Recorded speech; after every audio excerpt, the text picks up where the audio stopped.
పెళ్ళైనా పండగైనా వేడుక ఏదైనా పట్టుచీరల ప్రత్యేక వేదిక వారాహి సిల్క్స్.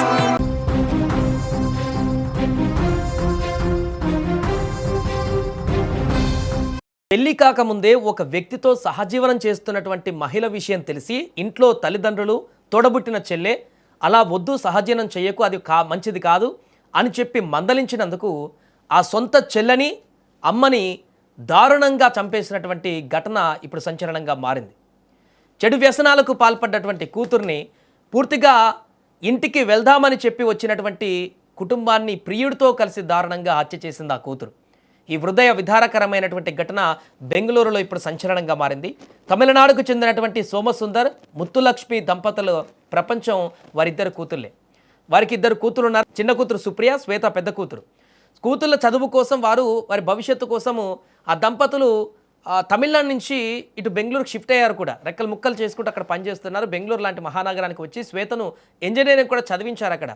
అనుకున్నట్టే ఆమె 2 ఏళ్ల క్రితం ఇంజనీరింగ్ పూర్తి చేసి ఒక మంచి సాఫ్ట్వేర్ కంపెనీలో కూడా జాబ్ చేస్తుంది.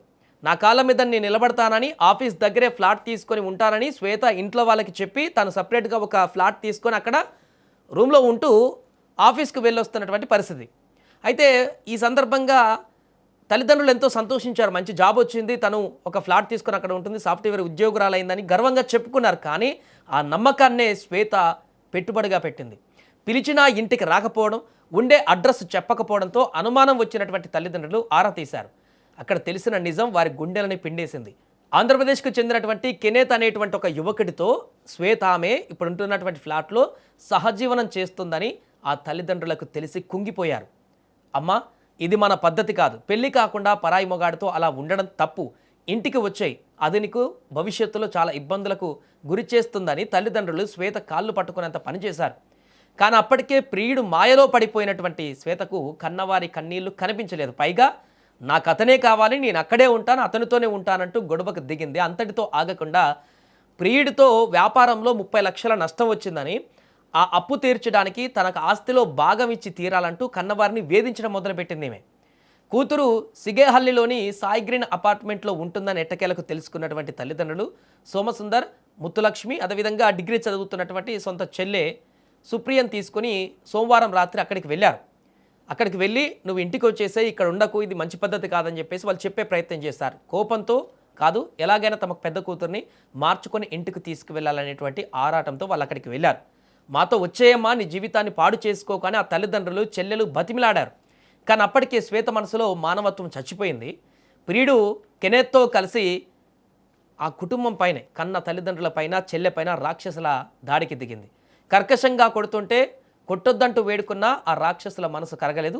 ఆ దాడిలో తల్లిదండ్రులతో పాటు చెల్లి కూడా ఘోరంగా గాయాల పాలై ఇప్పుడు చెల్లి తల్లి చనిపోయినటువంటి పరిస్థితి. ఇక వారు చనిపోయారని నిర్ధారించుకున్న తర్వాత అక్కడి నుంచి నిందితులు పారిపోతున్న దృశ్యాలు సీసీ ఫుటేజ్లో రికార్డ్ అయ్యాయి. ప్రస్తుతం దీనిపైన కేసు నమోదు చేసుకున్న పోలీసులు దర్యాప్తు చేస్తున్నారు. పరారీలో ఉన్నటువంటి ఈ ఇద్దరు నిందితుల కోసం గాలిస్తున్నారు. ఏ తల్లిదండ్రులైనా కూతురు పుడితే మహాలక్ష్మి అనుకుంటారు, కానీ ఈ కథలో ఆ మహాలక్ష్మి మహమ్మారిలా మారి కన్న సంసారాన్ని శ్మశానంగా మార్చేసింది. మోహం కాళ్లకు కమ్మితే కన్న ప్రేమే రక్త సంబంధం ఎంత చులకనైపోతుందో చెప్పడానికి ఈ ఘటన నిదర్శనంగా మారింది. చదువు సంస్కారాన్ని ఇవ్వాలి, కానీ ఇలాంటి వికృత బుద్ధులను కాదు. ప్రియుడి కోసం కుటుంబాన్ని తుడిచిపెట్టేసిన ఆ కూతురికి కాలమే తగిన శాస్త్రి చేయాలంటూ ఈ విషయం తెలిసినటువంటి వాళ్ళందరూ కూడా కామెంట్ చేస్తున్నారు. మరి ఈ యొక్క దారుణమైనటువంటి ఘటన పట్ల మీరేమనుకుంటున్నారో కామెంట్ చేయండి.